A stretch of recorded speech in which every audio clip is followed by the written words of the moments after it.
we interrupt your regularly scheduled program to bring you this live broadcast. Welcome, everybody. We are live from the Croisette of Cannes Lions 2026. And wow, you can probably hear in the background the buzz, the energy, the chaos. This place is on another level. The sun's out, rosé is flowing, and the food is next level. And the entire global media and marketing industry has descended on this one strip of beautiful coastline. It's exactly why we keep coming back every year. But this year, we're doing something a little different.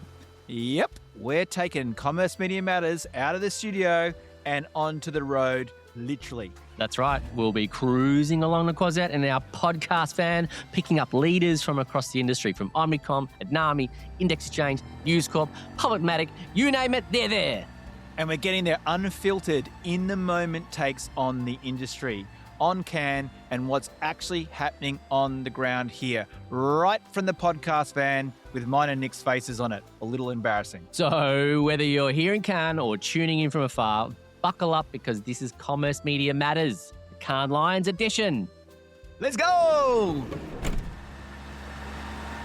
Welcome to Cannes Lions 2026. We're recording from Voodoo's mobile podcast studio parked just off the Croisette.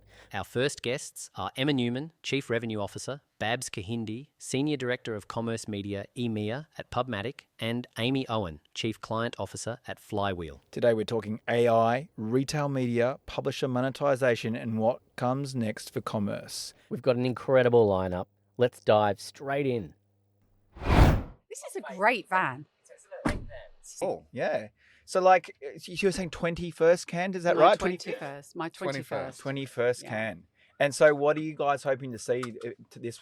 What's the theme? I mean, it's going to be AI something. Is it clearly in your sights? Because it's a lot of you're quite vocal on. Yes, we are. And I think that it's funny, just before we first came, I was working for Microsoft at the time, or MSN, and we came and we sponsored the digital lion. I think it was the first year that they'd done a digital advertising lion. Yeah, right. And so we rock up, and know nothing about what we're doing. But it was very, very creative then, and people were a bit like, "Well, why are you here? You're the internet." Yeah, exactly. Anyway, that evolved. Imagine being creative on the internet. I mean, Yeah. who would have thought? Who would have thunk it? And then it sort of evolved, and then it became quite brandy. Mhm. Yes. So a global CMO bought their brand leads over, and then the media agencies were like, okay, well, if the brands are there, then we probably need to be there, Yeah. partly in defense and partly on offense. So then it became more of a creative and media. Yep. And then I would say for the last 12 years, it's been creative media and ad tech. Yes. Of course, everything happens in Yep. the periphery. Mhm. And I think that just walking up and down the Croisette now, there's a lot of commerce. So I saw Commerce, PayPal, I yes. saw DoorDash. Yep. And then there's a lot of AI. Yeah. Yes. So I think we're now in that sort of fourth wave, Yeah, if you like, absolutely. fourth era of Cannes. So Yeah. Yeah. I think AI and commerce actually is probably Commerce going to be has front landed. and centre. Yeah, retail media turned up last year and it seems like they're I think still it's here again. accelerated. Yeah, exactly. I mean, I similar to Emma, having seen that transition, and not over the same amount of time, but having seen that transition through ad tech and now commerce, Yes. over the last 2 or 3 years, the change that I've really noticed is the explosion. Where it was commerce was more of an intro, and they were really testing the underground, water weren't they? and just seeing the lay of the land, Mhm. where then you started to see quite a few big splashes and there was the launch of Pollen from Sainsbury's Mhm. last year, and then this year it seems the connected, United one, the connected. exactly, Connected. yeah. So it really seems like commerce has landed this year. So a lot of those tests and the initial forays, it seems like it's really coming Yeah. to the fore But now. you can in these also see it businesses. by where they're located, right? Yeah. So when I, That's a right. couple That's of a good years ago, point. they sort of were tucked away, Yep. maybe took a couple of shop fronts, Now front and centre. and right?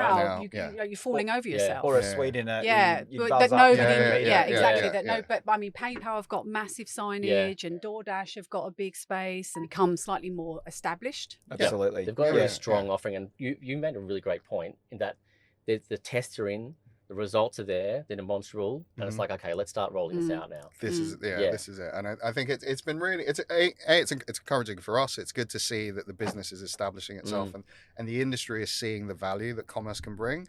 But also that the backing is coming. That people are really seeing that yes, there is a real sizable business here that we can really start investing in. Things like Cannes, obviously, a huge investment for those companies, but then seeing the return, or you wouldn't expect them to put this investment if they weren't seeing the return and if the business weren't seeing the value. So it's definitely a good encouraging And when you sign. see that you said before that they've really landed this year, do you think it's also the sophistication of where retail media networks are and commerce media networks are? I mean, we were just in NRF in Singapore and we really did get the vibe that a lot of these retailers are now thinking off-net as well as their on-net assets and combining it all into one sort of proposition.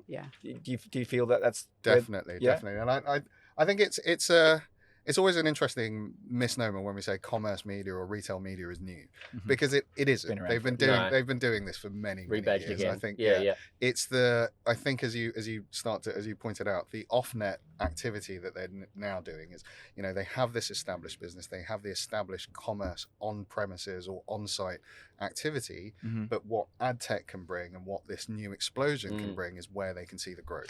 And I think that's interesting, because when we first thought about commerce, it was very much, well, how do we do sponsored listings? But actually sponsored listings is not where they're growing. No. That's obviously still there. But it's the offsite, right? Yeah, it's the off network, but also commerce as buyers. So they've had to evolve into getting their head around being right. Well, now we're a media owner, and that means this. Yes. And then it's like, oh, actually, we've got all of this first party data. So how do we, in a completely compliant way, obviously, how do we utilize that to provide a better experience for our customers, both on and off our site? But also, how do we use that in our own marketing to actually buy media? That's right.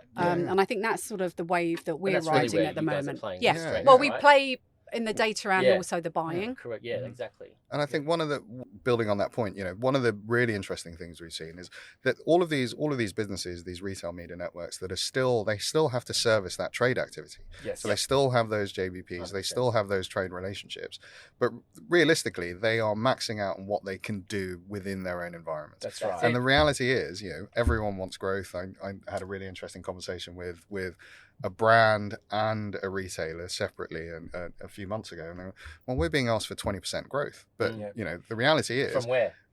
We are doing everything that you can do. It's growth, and the other magic word that seems to follow retail media around it, it's growth and incrementality that they're looking for. And obviously that people define incrementality differently, but I think that's where the off-net part in particular can provide incremental revenue over and above those JVPs and other bits and pieces that are part of the standard commerce offering. Because we have such well-established buyer relationships, both with the holdcos and the indies and the brands, but also tech partners, et cetera, that for us is the incrementality that we can bring to them. So yes, it is about helping them fulfill their JBPs, but it's also about, well, hang on a minute, you don't have a relationship with independent agency X, and you're not necessarily talking to, brand Y, but we've got those established relationships. Exactly. And so that's the piece of incrementality that they're really interested in, because they're not set up to be media sales teams. No, exactly. And you guys provide that expertise around protection of data and those things. And certainly from our partnership that started in Australia and is now sort of going over, so between Voodoo and PubMatic, we're working with Coles and we're working with DJs in Australia where we're able to activate, that creative commerce layer on top of the data set. And you guys have, been able to manage those relationships on behalf of those big retailers to activate. Yeah. I want to ask a big question. Come back to AI, because it's bingo, right? But where are we going? And I'm not talking about the future here, not flying cars just yet. I'm talking about tomorrow. Where is AI? How is it impacting you? Like how you guys are going to go to market and right to the consumer? Yeah, because you've got some really good points on that. Yeah, so I think that our perspective today is that there is too much complexity in the supply chain. And again, Babs tries to explain it to a retailer who doesn't really understand our world. Well, they've just become a they've just media started company. coming exactly, into right? media. And so they're like, well, tell us about, so controller processor, what does that mean? It feels like I've gone back about 7 years when GDPR first launched. So there's too much complexity in the supply chain. We are very, obviously, we're very much a believer as the closer you can activate your spend to the consumer, then the better ROI you're going to get on that spend for a number of reasons. You're not leaking data. There are fewer hops. You can compress stronger signals. You can compress the fee structure. So actually, there's more work in media. So that is where the industry has been heading. And we have very much decided that our job is to help to facilitate that and speed that up for the good of both the buyer, but also the consumer and the publisher.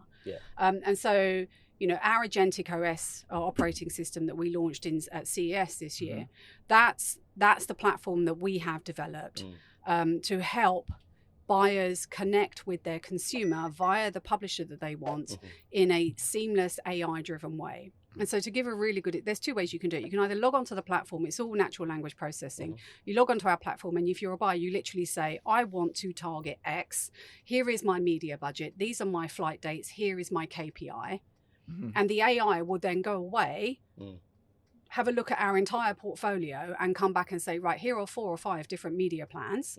And we will rank them based on, what we believe is going to deliver the greatest ROI. And then they can go and say, well, I want that one. And then they can go in and literally just tweak it, again, using natural language processing, hit go, and off you go. That's going through the platform. I would say that was kind of entry level point. But where we're really seeing it take off is on the agentic side, where a buyer's agent through an MCP will talk to our agent and will execute the campaign from start to finish. There will obviously be human guardrails because we have built it. Absolutely has to be. And we have built it to be flexible so that a buyer can say, I am comfortable up until this point, then I want to check. And then I'm okay, and then we can go to this point, and then I want to check. So that's what we are starting to see. And we've had some fantastic results, 87%, less setup time, God knows how much more ROI, lower CPMs. And so it's really about driving that efficiency, but also the effectiveness. So we're not trying to be efficient for efficiency's sake, although that's obviously by itself delivers an ROI. But we also have to show value to the actual media, to the media buyer, and deliver against those brand campaigns in a more effective and efficient way. So that's where we're really seeing it take off. Since we launched in CES, I think we've had 1,000 campaigns run across our platform. We've had a number of very high-profile agent-to-agent campaigns. And for me, what's really interesting is that they sort of come in to test it, but it's performing so well that anyone that's tested comes back again. Well, that's great. It also aligns with their business goals. If you're looking for that efficiency, and if you're looking for the improvements that the whole agentic workflow can bring, then it's almost by definition some of those more nimble, smaller, independent agencies are going to be much more early adopters and see the value the beneficiary really of it. Because they don't have the manpower that the big agencies do have. And I think it's also not just obviously, we talked about the setup, and the setup is streamlined to within an nth degree of its life, really. But the really thing that's important, I think, is actually the actual management of the campaign whilst it is live. So all of that back-end troubleshooting that could take days. The real-time stuff. So, you suddenly realise that it's not delivering where it should deliver. So then one of my team will go and look at it, and then we'll go to our deal desk and they'll dig around. And then you've got to go talk to the DSP, and then the DSP, can't fix it, or they go on holiday. And before you know it, the campaign's flighted. No one's delivered what they said they were going to deliver. And so for me, the beauty about having the agentic stuff is that those agents are basically optimizing and figuring out what the problems are before they even become a problem. And we've solved it before the human even understands that there was a problem to solve. That really resonates with you as well. That mid-campaign, being able to address things on the fly. Yeah, because it's great selling the campaign. Absolutely. It's great setting up the campaign. But if it doesn't deliver, you've just wasted everybody's time. To the objective straight off. 100%. There's testing and learning. Exactly. And it's a complex ecosystem, ad tech. We've made it really complicated. Yeah, we're really good at that, aren't we? We're trying to simplify it now. Well, that's it. And I think that's the promise for me in the next 2 years, is that AI should be able to help everybody navigate the complexity and live up to the promise of all these real-time results-driven outcomes that we quite often never have time to get to because we're troubleshooting campaigns and other things like that. You come out on a Friday night and the guys are like literally headbutting the desk going, I can't make this work. Yeah. And everyone just wants to go home. I'm like, guys. Yeah. I've got to get it done. Got to get it done, right? Can I ask another question? You've used the key word for all of us there is consumer. You've mentioned it a couple of times. And this is a kind of question for both of you. Yeah. You mentioned placing AI guardrails. How do we, and I say this as a collective industry, how do we ensure we have consumer guardrails over this new world in regards to AI as well, ensuring the experience is going to be what that consumer well, I think that's, I mean, you can talk to this about a bit more, but I think this is where the data comes into play. Right. So I'm not going to get technical, he can get the technical side of stuff, but if we've got the right level of data that is treated in a respectful and compliant way, by its very nature, we can make the consumer experience better because we know more about that individual, you know? And so I'm not going to serve, a 56-year-old woman nappy ads because I'm not in the market for buying nappies anymore. No. So I think there's a lot to be said. And I think the industry as a whole has not done a brilliant education. I was actually in a meeting with the IAB in the UK just a couple of days ago where I'm having this conversation. I was like, we have not done a very good job as an industry of really being able to articulate that value exchange between, if you give us some level of detail about yourself, we can make sure your experience is more relevant for you. Yeah. It's when there's been those cases of overreaching using data where it's become creepy. And I think it's hard for all of us. as long as you're, like you said, as long as you're improving the user experience, people don't have a problem with handing over a little bit of data as long as they're getting. But it's also about having that conversation going, you're getting all of this, the internet doesn't run itself, right? No, that's right. Journalists need to get paid and computing needs to be paid for, and and you can either go behind a paywall, which very rarely people are that keen on doing. Certainly when you've had something for free, you then don't want to pay for it. Or you can accept some advertising and understand that is what's paying for your experience, your content, whatever it may be. And again, I don't think we've done a brilliant job as an industry of really articulating that. And I think when it's good, the ads enhance the experience. I mean, 100%. How do you discover new products if ads aren't done the right way? It's just when it's, like you said, when you're getting targeted, like I don't want nappy ads either. So I mean, they might be serving me adult nappy ads soon. Who knows? That would be great targeting. Her son might be pushing. If my son comes and tells me he needs nappies, we got to have a different kind of conversation. But I think realistically, that is the core to all of this. And I've been in conversations with retailers who, again, we've established they're not media businesses. They have long established sort of corporate entities that are as retailers, and they've built years of relationships hundreds of years in certain cases with their consumers, and so they have this trusted relationship with those consumers, and so extending that into ad tech and extending that into media, they are passing that responsibility to us to be kind of good custodians of that data. So it is on us, and Emma's right. I don't think we've done the best job in educating the market overall of how we use that data and using it effectively in every case. That's why everyone's mum has the experience of, you work in ad tech. Are you that company that follows me with the couch? After I bought shoes. And that's the bad end. That's and what I think we're trying to navigate and address. Exactly. The more experiences that people have that are enhanced by AI, enhanced by the data that we have on them and the way that data is used. Well, I just want to go back to a word that you said there, which I think is really important, which is trust. So as we navigate the world of AI and agentic, and whether that's agent to agent or just hands on keyboards, AI enabled media buying, planning, etc. Our job, PubMatic is 20 years old this year, so we've spent 20 years, which doesn't sound long, but in ad tech that's dog years. Really. So when we're having these conversations and we're asking people to adopt a new way of doing something, they want to do that with a partner that they've built a 20-year relationship with. They like, actually, we trust you. As a custodian and we've worked with you for 20 years. You've not, you've treated us with respect. You've treated our consumer with respect. You've sold me. You're very welcome. I mean, it's great. There you go. My work here is done. I can go home. No, but I say that. It might sound flippant, but there's authenticity there, right? Yeah. You have to, and that's the other thing. We didn't just pop up. No. We've been doing this for a long time, and actually, our entire platform, if you think about it, machine learning was just the early form of 100%. AI. Yes. And then we made, a conscious decision 5 years ago. We knew that this was where the industry was moving and we were going to help drive it forward. So we invested in working with NVIDIA to basically optimize our entire platform. So, we can now work at the speed that is required because this stuff doesn't run on a normal sort of setup, right? No. You've got to invest. And 5 years ago, it was a bit of a gamble, really, and it wasn't. Let's be clear, right? It's not cheap to run computing, and it's not cheap to run computing at 5x.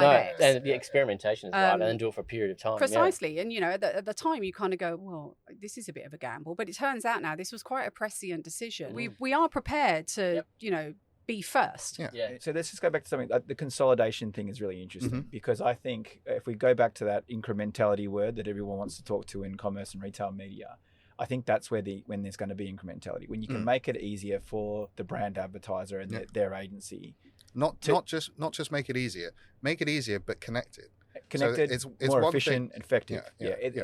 And that's what you guys are talking about with that consolidation layer, right? Is being able to orchestrate across multiple, and it's each retail network offers something different, but it's figuring out how to lace it all together because otherwise it's just that fragmentation. It's just a brand marketer sitting there and they're going, I've got the walled gardens, I've got the traditional media and CTV, and now I've got all these retailers I have to deal with as well. So that's why I love what you guys are doing with PubMatic, is because you are looking at that consolidation layer. Indeed, and you can't prove true incrementality if you don't have a single view across all impacts, all exposures and experiences that a brand will have with a consumer. So, and I think that's really important because we've been talking about live sport, which is a slightly different topic, but it kind of taps into the same thing, which is you lay down your media plan. Which is great, and a lot of that will be in store, it'll be JBP or whatever it may be. But you've got to hold something back for the magic moments, right? Because especially if you take the World Cup, for example, who knew about Cape Verde's goalkeeper before, they basically parked the bus. And he went from 600,000 followers to X million thousand followers. And if you've literally planned everything to within an inch of its life, you can't take advantage of that moment. The cultural moments. Of the cultural moments. 100%. And actually, I think that advertising, we talked about great advertising, I think there's been some amazing ads around the World Cup, but also like the retailers do amazing, like the Christmas ads, the retail Christmas ads in the UK. They're like everyone's going. Have you seen the John Lewis ad? The John Lewis ad the minute the John year. Lewis ad drops, That's right. For me, Christmas has started. And everyone talks about. It goes all around the world. Really, Even we don't have John Lewis. You don't in even have John Australia, Lewis, but right? We know, we hang out for the ad. 100%. It's a cultural moment. It's a cultural moment, and so that's where I also think programmatic and working with a partner like PubMatic enables you to tap into that cultural moment in the moment. That's where it becomes relevant. That's where it adds value to the consumer. And I'm just talking about the World Cup at the moment because obviously that's currently on. But that happens, at touch points through the year, and you never know when something's going to blow up. So working with a partner like us that can help you look across the entire ecosystem and say, actually, you want to tap into that zeitgeist at the moment. Here's what that looks like. But it's part of the efficiency conversation too. If you've got the efficiency down pat to activate through a part, then you can do it really quickly. But then you can spend some more time on the creativity, because I think one of the things around retail media is the creative conversations aren't really happening at the moment. There's the sponsored listings, there's like the bits and pieces, and the spots discount and dots, of this, etc., etc. But and then they're expecting amazing results without thinking about the 4 Ps, and you still have to have a really strong call to action. Your product still has to stand out and grab attention. And so I think that the next wave that AI is going to enable is also the creative layer around commerce and retail. Yeah, because I think commerce has really has sort of done pricing promotion, right? That's the bit that's the space it's been playing in. But it's to your point, that's only half the story. That's right. And the brands want to be able to show up. Otherwise, with AI and you having that conversational layer, what does it matter if it's Nike versus shoes X? If their shoes work on the stats that you've asked the AI for. So you need to show up as a brand and create that relationship as a brand. And that's what the brand advertisers are really craving in the retail media space. Well, it's really interesting because that didn't happen overnight. They've built those brands through creativity, through time, through trust, through all of those things. And now seeing them apply that to their sort of retail media business is really exciting. It is. Hey, this has been fantastic for first one on Monday morning. It's going to be the best one. Oh, Yeah. no It's doubt, all no doubt, down- no all down doubt. to the This has been great. Yeah. I wanted to ask you one thing before we wrap. So you're sitting here last day of Cannes, Yeah. right? And these conversations have been multiple, like it's off the charts. What do you think we're talking about next? Where is everyone from Cannes leaving? Is there something that's going to be everyone's focus? So I took this away last year as well, and I think there was so many amazing conversations, specifically in the commerce angle, and I think the takeaway from there was these were all great. How do we get them into practice? Yes. And I think that will by definition continue this year. But I think the appetite to actually get that done, and people who are at that point where we've discussed this, we have a good view, we've tested this, and now they're in the position of, or they're at the point where we will now start activating a lot of that Tangible a lot and of those tactical, kind of- right? I totally Yeah. agree with that. And I Yeah. think sometimes it's 2 years. So some of the things that we were trying to get over the last year, we're back at Cannes this year, and we go, okay, we've got confidence. We've done a couple of little tests. It's Now, working. How do we Things. scale it now? Yeah, no, exactly. great I think- take. Slightly different, but also to build on that. I think people hopefully will realise when they go back that AI is going to democratise media in a way that perhaps we haven't seen in the past. Fantastic. Yeah. Thank you so much for What's coming a on. Great way to start What Cannes, a isn't it? class act to start with. We couldn't Oh, have been happier. no, thank you. How you doing? I'm good. How Welcome are you? to Commerce Media Matters Cannes edition. Dude, this is awesome. Thank you so much for being on And I this feel podcast. the air, so Yeah, it's nice and cool. It's nice and cool. Day one. Day one. This is like my day two. Day Almost. two, I yeah, got here yeah. yesterday. And it sounds like it's been all go for you since you've landed. Yes. And Really? today's my worst day in a schedule wise. But you know what? Go big or go home. Yeah, that's right. Love it, Well, love that'll, it. that'll happen when you take on such a new, amazing, Yeah. fantastic I gig. know. Tell us about it. Oh my God, thank you, thank you, thank you. Wow. Chief Client Officer at Flywheel. What we're doing on the Omnicom side is after they acquired IPG, we're taking all of our Mhm. commerce assets and putting it actually in one unit, which makes a lot of sense. Amazing. Absolutely. And we're taking the best of both worlds, right? So Yeah. Flywheel is known in the industry Of as an course. activation arm. They work Yeah. a lot with Amazon. They do work with all of the retailers, Yep. but that's what they're known for. Yep. And from my side, from the IPG perspective, we always looked at holistic planning, account management, all the way through to activation. But tying those two together really creates the end-to-end process. And Yeah, so that's cool. what we're It's a really that's great what we're offering. doing. Yeah. Strong. Having you at the top there. That's all like, Oh, thank fantastic. you. Thank What a you. win. And like, what's the big topic you're thinking that's going to be here this week? So funny. So I've had a couple of meetings right now that it's all about the integration of data, which is Okay. super interesting. Data's to And we hot, would- me. right? We're talking about that a lot this With morning as well. retailers. Yeah. So like a lot of 100%. retailers want, we were just talking about this, Walmart, but a lot yeah. of retailers were talking about wanting brand dollars. And so all Mm. of the retailers say that, Yep. from like Amazon through to like the long tail. And from my standpoint, if you want brand dollars, you have to behave as a media partner. And so how do you do that? And one of the pieces is how do you integrate the data? And so Mhm. for a very long time, we were actually looking at our, proprietary Axiom data, building audiences, looking Yes. at Walmart data and using a clean room, right? Mhm. The Yep, whole live of frame course. thing is, that has been brought to everyone's attention. We are exiting live RAM publicly Mhm. because our competitors had purchased it. And so from our standpoint, it's like we have real ID. And so how are we actually tying those two Yeah. together? Mhm. And if you tie them together from a media and also a shopper commerce perspective, retail perspective, then you get the holistic Yeah. holy grail. And then you could actually not only create the holistic audiences, find like the duplication and build the efficiency there, but Mhm. then also measure. Yeah. And so the conversations that we're having with the retailers is, hey, like now is the time to talk about how we are actually integrating our data Yeah. into either our system or like our planning cycle or whatever it may be.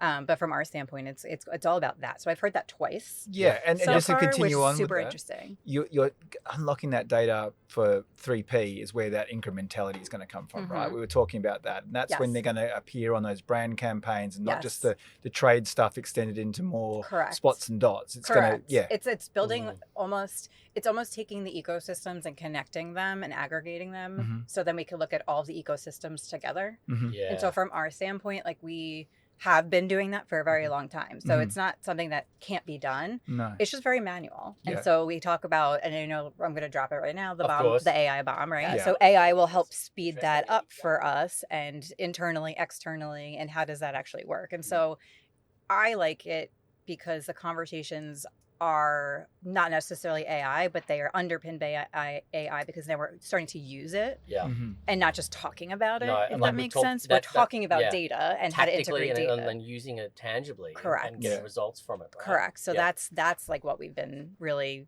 focused on in my 1.5 days I can. Well, I mean, that seems like a theme that's already sticking out for us as well. We spoke to the PubMatic guys about their AI play and around how they're looking for the efficiencies, and it seems like people are putting this into practice now. And with those efficiencies, that means good for everyone, right? There should be more dollars in working media. There should be more dollars to do creative execution. It's connecting the dots and to be like really transparent, like it's just more of a lot of the retailers wanted their own ecosystems for a very long time. And the challenge is that the consumer shops, I think it's like 7 places in a given day.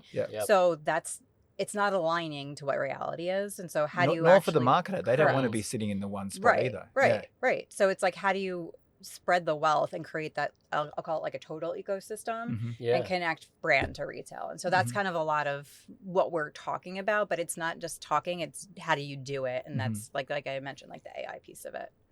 So, and do you think with all that efficiency, because I mean, they call it the Festival of Creativity for a reason, do you think we'll start seeing some like creativity in retail media executions? I mean, it seems to be a bit lacking. It's sort of just become the spots and dots play, the sponsored listings sort of being the early moving feast. But how do we get some creativity into the mix? I've seen it. It's just we need to take a different philosophy because our philosophy right now is all about media first. And so I'll say this when Nick's heard me say this before, so I'm repeating myself, but it's a four-legged stool, right? In commerce, it's not just about media. It's about creative, it's content, it's the technology, and then being retail ready. And so a lot of the brands that we're talking about, like they are focused on setting themselves up for success in an AI generated world. Like we're calling it like geo, response. And so how do you make sure that all of your websites are actually up to date and speaking the language? Yes, machine readable and up to date. And that if an AI were to read it, they would serve your brand, right? So that's one of the pieces that they're really focused on. And then the second thing, what I'm seeing, which is just my POV,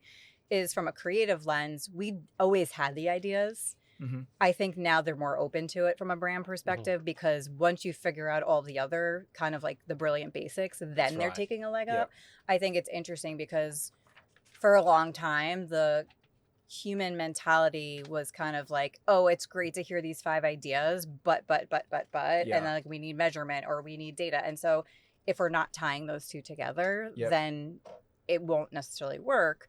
So in my mind, it's more about understanding how to prove out the creativity, and that's kind of upon us.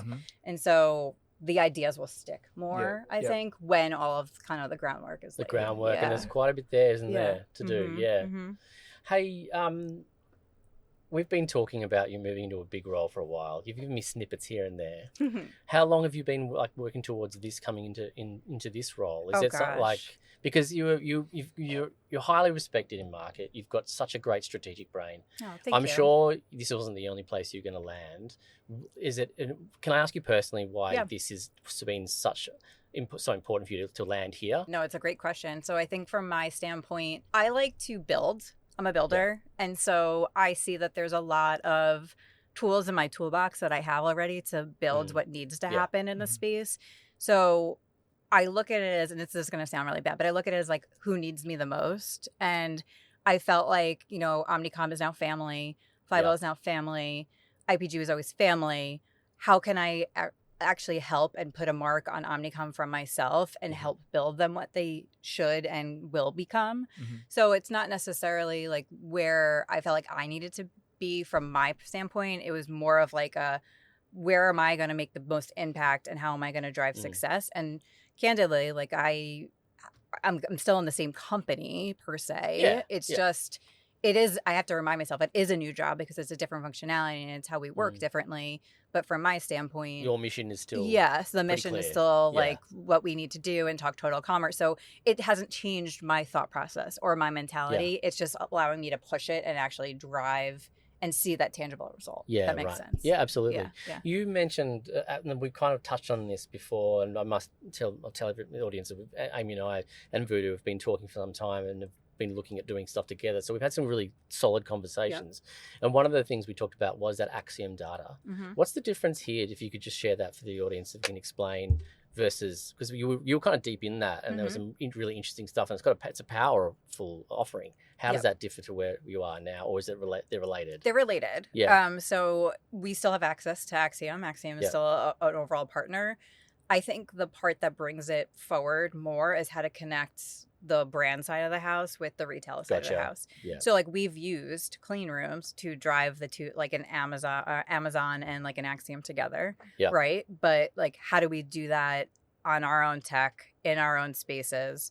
We already have something that's like outside of LiveRamp, so it's one of those cases where it's just collecting all of the pieces and making them work interchangeably, because we just didn't have that. Yeah. Gotcha. And AI will help with that. Like you said, with those brilliant basics. Correct. And so fast forward, say 3 to 6 months from now, because that's kind of, the timelines that we can all work in. Yeah. 12 months from now, who knows? Actually, I'm thinking 3 days. 3 days is possibly. 3 days, you hopefully by then you're on a boat having a nice rosé. But so fast forward for those 3 months, where do you think, with regards to commerce media and retail media, we're going to see the development, the next wave? What you talked about the data aligning. What do you see with the next wave of growth? Yeah, I would say it's the data piece of it, and then it's the retail ready piece of it. And how do you bring that across the entire journey? So it's not enough to actually make sure that you're updating your web pages, but how does that, like if you are on a P2P page, how does that tie to store? Like we're connecting the dots across the data piece. That's just one piece that needs to be connected. Right. So if you go back to my comment about the 4-legged stool, like we are going to go to each stool leg and make sure that all of those are connected. So I think like we're quickly focusing on, oh my gosh, there's agentic buying now. So now we need to be ready online. But then what is that messaging? And then how does that messaging tie to the store? And when you're building, signage in store, you need 13 months ahead of time almost, or whatever it may be, like if you're changing the packaging and things like that. So I think it's going to speed up a lot of being retail ready and like the R&D and like everything of merchandising and everything that we're doing on the, I'll call it like the non-media side, to tie the two together. So that to me is where the next wave will be, because and it will take a little bit, right? Because as much as we want retailers to move quickly, they don't move as quickly as we want them. Exactly. We know that they're doing the best they can. Yes. That's a really good point in regards to retailers. They've always got to come up with, adhere to what's next, right? They've gone through some massive cycles over the last few years. What are you hearing directly? Don't need to name, but what's the narrative coming through of like, geez, we've now we've got agentic, now we've got UCP, now we've got all of this. Which way do we go? Help us. Is that what's happening? It is. Yes, it is. I think on their roadmap, what they have and what they're trying to do is still looking similarly what they had been in the past as like their own ecosystem. And we're kind of trying to break that mold and saying it's not just their ecosystem, it is the entire industry. So yes, like at the short term, we could help them solve. So like, again, like connecting a Vizio to like a Walmart or like a WMC, right? So like thinking, CTV all the way through to sponsored ads. And so that's one of the pieces. But in reality, it's how are you connecting someone who's shopping on Amazon, on Walmart, going to CVS to pick up their prescription, placing an order on Instacart, and going to X store to buy shoes, right? So that's kind of like, to me, the long term. And I always push the retailers to build, I'm calling them like super networks. And so if you don't want to partner with your enemy, partner with someone who isn't competitive to you and build that ecosystem, because that just makes a lot more sense. So, and who's doing that well? So we've seen the likes of Connective with the airplane, with the airplane data, I think with Marriott. Travel's starting to do it. I would say the most. And they're doing it very well. That's a fantastic product that you they're doing very well in that realm.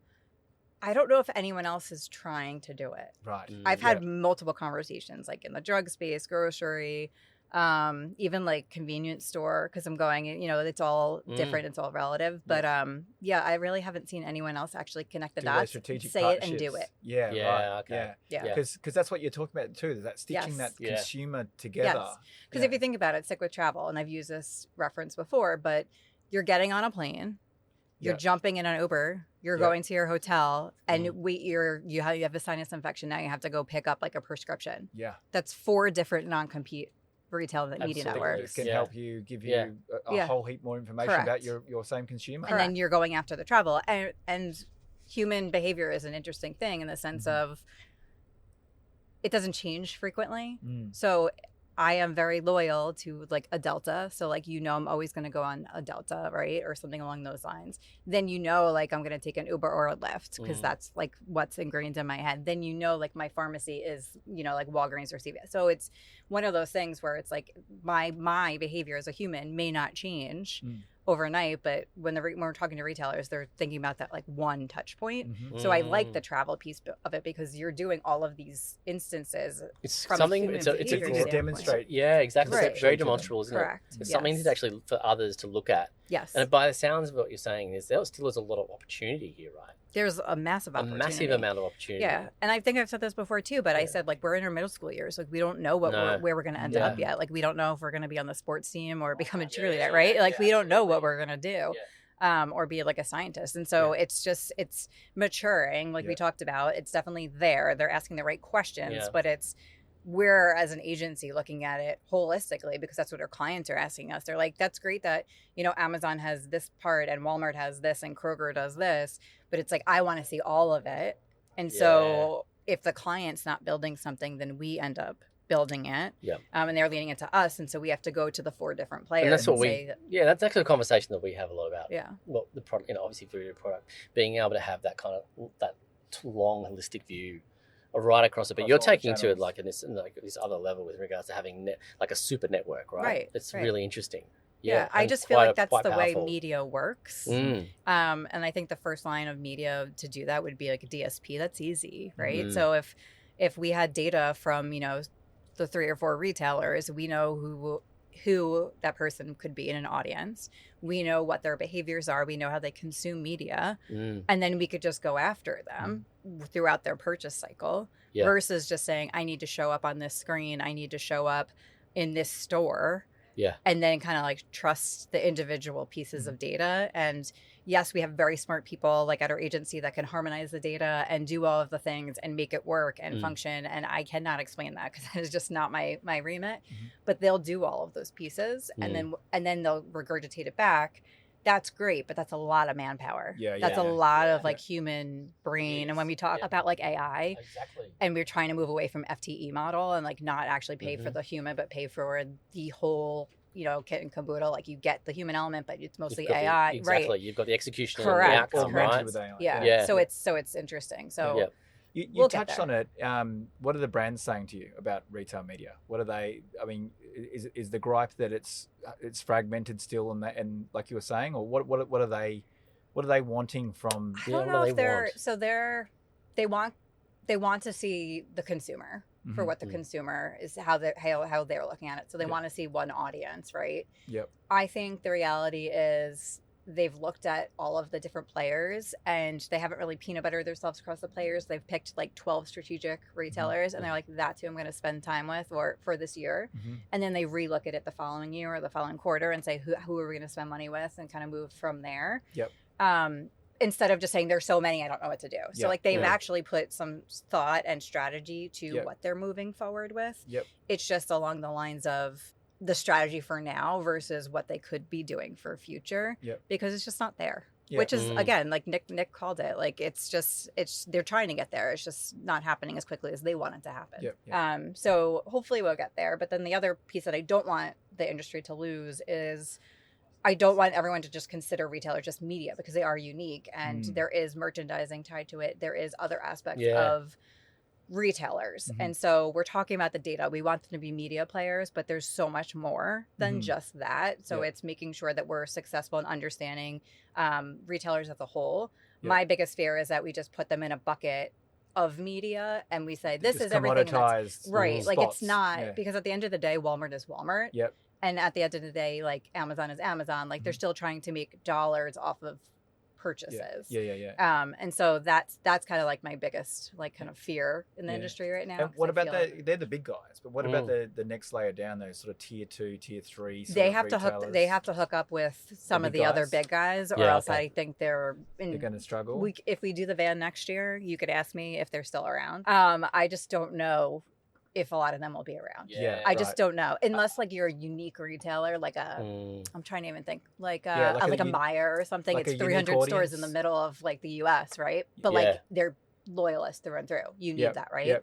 But like if there's where they've got a good niche where they can show that they have something different than the big guys. Correct. Yeah. Yes. And even then, I think you still needed that connective universe that you were talking about, that ecosystem. I mean, we had PubMatic in here, and that's what they're looking to do. They're with their retail media play, they're looking to make it easy for brands to buy across, you know, different retail media networks, because the fragmentation must be just a headache for all these clients. I mean, it keeps us employed right now, so I'm not going to complain, right? We have to, when we do scoping for clients, like we have experts in all of the classes of trade. So we used to have experts by retailer, and there was only say like 12 retail media networks. Now there's 200. So like we then said, okay, so this person really knows the drug class of trade, and all of these retailers fall underneath that. We did it for grocery. We did it for like convenience store. The clients necessarily don't realize that it is someone who goes really deep into that class of trade and understands the ins and outs. And again, when you think of us, currently, you think media, you don't think holistic. So when you do start thinking holistic, you're like, oh man, a given person can't understand all of those pieces across 12 retailers, let alone like 200 retailers. So it gets complex and complicated, and that's why the FTE model becomes to be a nightmare. So that's why we're trying to make sure that we look at some consolidation, and kind of like restaff our team and figure out like how we're best serving our clients across everything. The smart ones will find a way, like you said, to partner and coexist and so forth. And you're going to need to. I think the retailers that have a unique audience, if they can, I think they need to do some merchandising around what their unique audience is. It's not just, they're not all the same sprockets. The first call I get is a client calling me, and it's a retailer or like a commerce media network, whatever it is. And they're kind of like, hey, I have data and I have inventory. Can I build a network? And I go, well, why are you building it? And if they can't answer that, like that, then I'm kind of like, well, then you shouldn't do it. And they're like, well, I need to make money. I gotta show. I'm like, you're not. There's no way you're gonna do that. Like Amazon didn't make money, I think, for the first like 7 years that they had their ad network. It's something like crazy like that. They were in the red for a very long time. And so you have to take the long game. And so if you don't even know why you're building it, then it's almost like, I've talked to many, and maybe they've gone elsewhere and built it, but like I'm just like, I don't feel like this is right for you right now. This mad scramble that's been over the last couple of years to just like tap into this. Hey, it's a great money making exercise. We've got to do it. That's the problem. It's not. You know what I mean? Like, and a lot of people, that's what they find out, right? They got to do it. They find it out very quickly, but they don't look at it that way. They're not like, oh yeah, this is a moneymaker. My boss wants me to do it. It's going to put my name on the mark. That's really what their mentality is. It's not. Probably. It will get me in the van. It seems simple though, doesn't it? I think that's the thing. It seems like, you know what, we'll pop up some extra inventory. We've got our data. We'll let people buy these spaces they couldn't get to before, and away we go. But it's not that simple. It depends what space you have. If it's unique, then go for it. But know you're doing that. When the retailer becomes the publisher and they're actually working the media game, they have to show the return, which they're not used to doing. And so then that's the first wave, I think, of retail media going, oh, this is not as easy as it looks, just putting the spots out there. And then, like you said, then you need to get connected to the wider ecosystem, because otherwise the fragmentation's not showing necessarily that you're incrementally doing anything different. So, And then to your point, like earlier about creativity, like the conversations that I've had with clients or prospective clients to build retail media networks, they were like, oh, okay, great. So I just need a system and hook up my data with like inventory. And I'm like, well, you also need someone to understand like creative and content. And they're like, wait, what are you like? I didn't think of that. And then I'm like, ad serving. I've got inventory and data. Everything. Like, so it's interesting in the sense of there needs to be like a lot more education of what has worked in the past, what works. But I just feel like it's kind of like it's retail media for you. It's kind of like bump and grind. Like, oh, we'll just stick an ad in a retail media network with some data and it's going to work. It's like, well, no. What's the call to action? How are you going to resonate and make your product stand out and have a relationship with the consumer. Yep. Yeah. And like only the selective few get in before it's a big thing, right? So like you think of podcasters, you think of like creative influencers, hell, you think of people that created YouTube channels, like that makes millions of dollars. Like they got in before it got big. Yep. I think retail media is way past that. Yeah, So it's like if you're going to come in, you have to be very strategic about it. You need to have a game plan. You also have to have an out plan. Thank you so much for joining me. Always a pleasure. This was awesome. Always. I will always put this first. Like this is great. Like You're you very guys are kind. rocking. Wow, what a conversation. One thing is becoming increasingly clear. The industry is entering a new era, driven by smarter technology, better measurement, and changing consumer expectations. Right, who's next? Stay tuned for tonight's episode featuring 2 other fantastic conversations from day 1 in Cannes. Thank you for listening to the Commerce Media Matters podcast. If you enjoyed this episode, make sure to follow and subscribe. We're always on the pulse of the ever-changing landscape of commerce media, ready to share the newest trends, insightful perspectives, and expert opinions with you. Until then, stay curious, stay informed, and keep making media that matters. This podcast is executively produced and edited by Priya Tahazadeh, with co-producers Sandy Ho and me, Rachel Fang. This podcast is recorded on the lands of the Bidjigal, Gadigal, and Wurundjeri people, and we wish to acknowledge them as the traditional owners of the land.